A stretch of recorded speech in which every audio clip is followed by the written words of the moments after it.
KEXP 90.3, it's Audio Oasis, the local music program. My name is Sean Nelson. You just heard Midday Veil. Before that was Ila Bamba. And I'd like you to know that people who support KEXP receive discounts from businesses that support KEXP, like Rhinehouse. Perhaps it's Rainhouse, but it's R-H-E-I-N, House, H-A-U-S, and Seattle Art Museum. For a list of businesses offering a donor discount or to make your personal donation, visit kexp.org. Before you do that, however, I have a treat for you, and it is the band Spirit Award live in the studio.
KEXP 90.3, it's Audio Oasis. That is live music from Spirit Award right here in the amazing live room.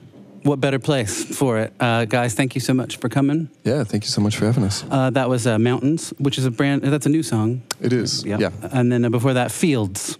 Yes. So it sounds like there's a sort of an organic, natural theme emerging in some of the song titles. Somehow our song titles end up being like one word. Right. And nature-based. Trees, somehow oceans. nature-based, yeah. Right.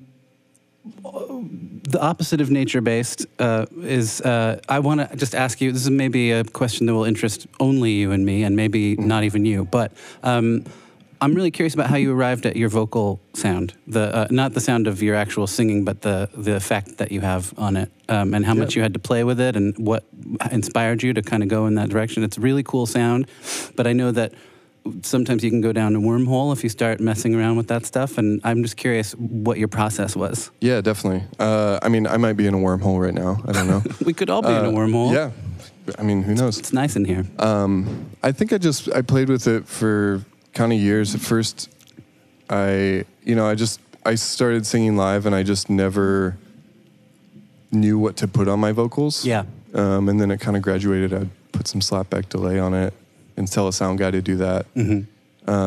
And then I think I kind of just got to the point where I was sometimes, I just couldn't get a sound guy to get the thing I wanted. Yeah. Or who would get too less. Mm-hmm. Just not enough.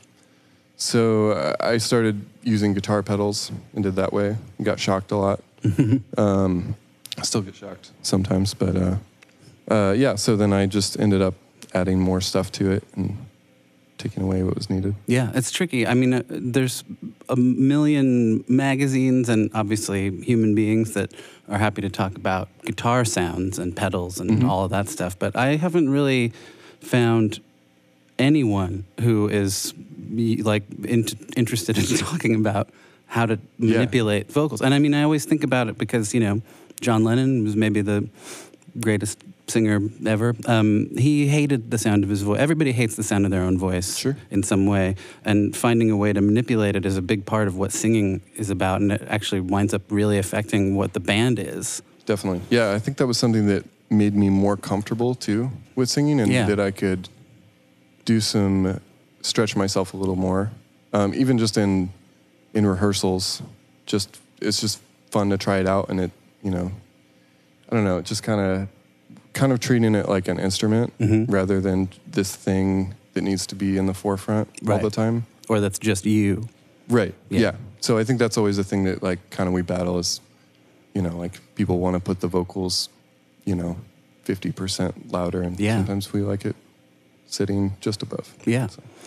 So your record, Never Ending, you made with Jack and Dino? He recorded one of the songs on there. It was kind of a big compilation of people recording and producing it. Including Eric Corson, my former bandmate and good friend.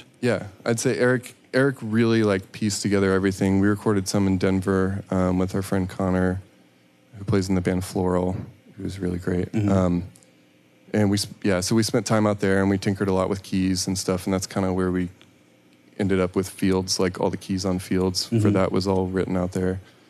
And then, we did the bulk of it though with Eric. We did vocals and he kind of mixed everything together.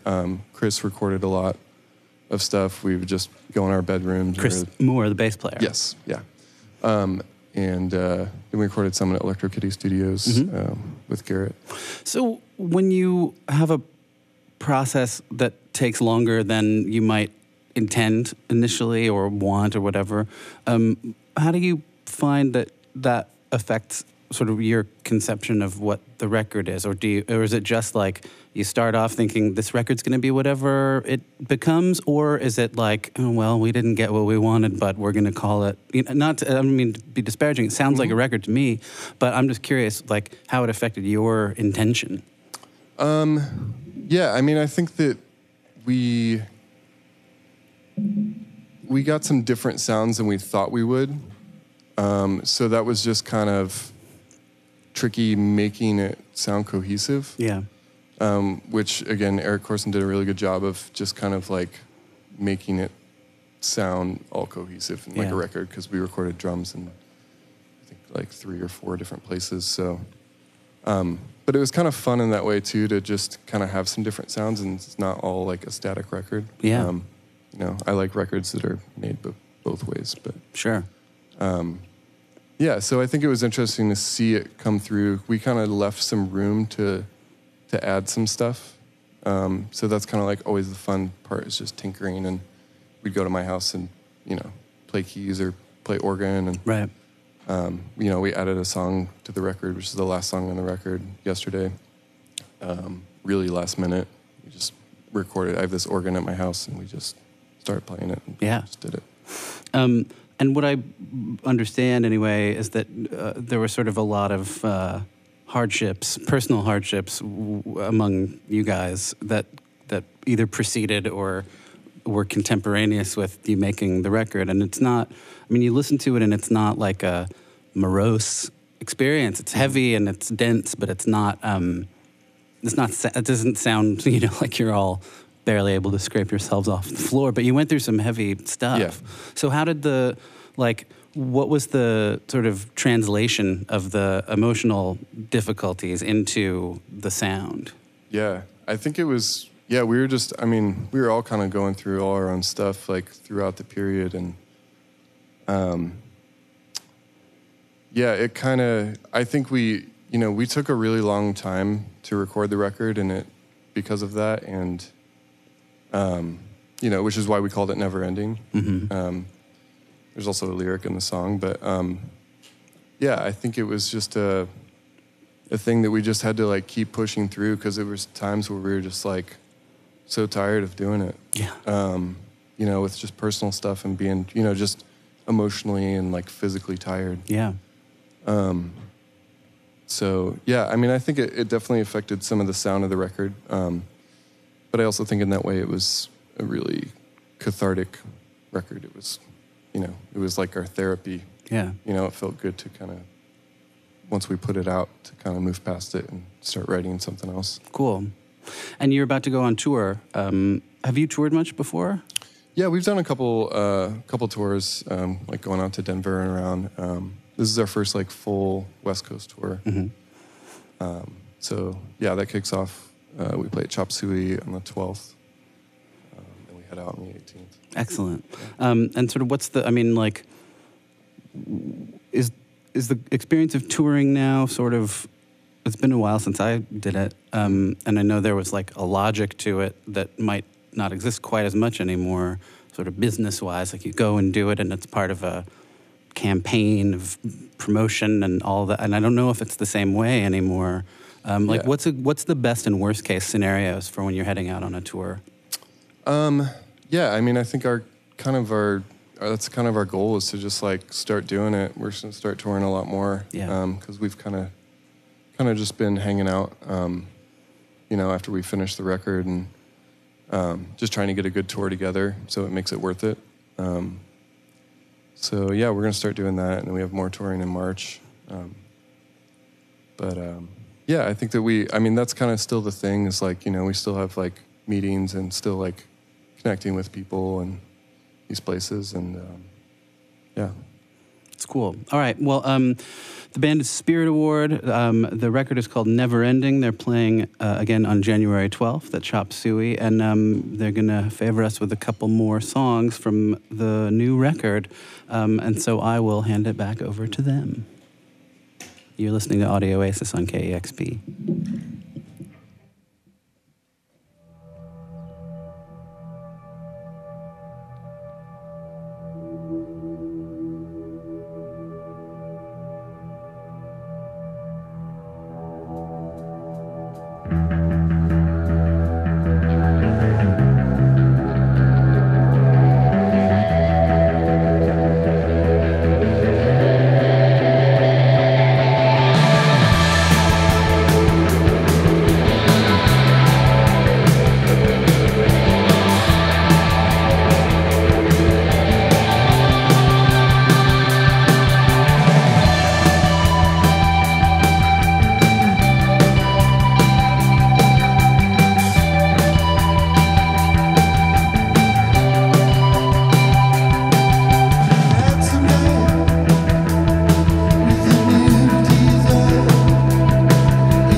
Spirit Award live on KEXP. The show's called Audio Oasis. The song's called Las Vegas, and before that, Diving. The album is called Never Ending, and those guys are playing next Friday, January 12th, at Chop Suey. And once again, Spirit Award, thank you guys so much for coming in. That was really killer. Yeah, thanks for having us. Any old time. Well, we're going to get back to the pre-recorded music now on Audio Oasis, KEXP 90.3 Seattle.